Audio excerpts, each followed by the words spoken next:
There are two main focal points of the Seder.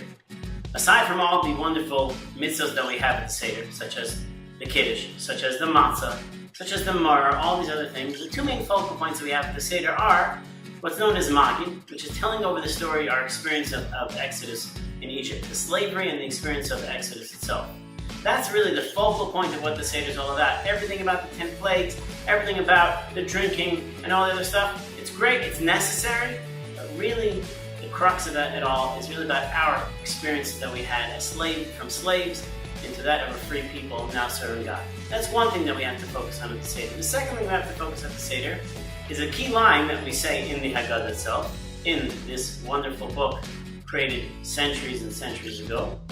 And the key line is that if anyone did not say these three things, they didn't fulfill their obligation. Now traditionally, men were taking part of the Seder for many, many hours, and women weren't necessarily doing that. But whenever women had to fulfill certain parts of the Seder, they made sure to come in. And this is one area that they would call women into, and that was known as Pesach, Matzah, and Maror. Pesach, Matzah, and Maror is the part that we have the Pesach. We mentioned about the sacrifice that was offered. We mentioned about the Matzah, and we mentioned about the Maror, the bitter herbs. Those three components are really the main thing about the Seder. If you didn't mention these three things, you didn't fulfill your obligation.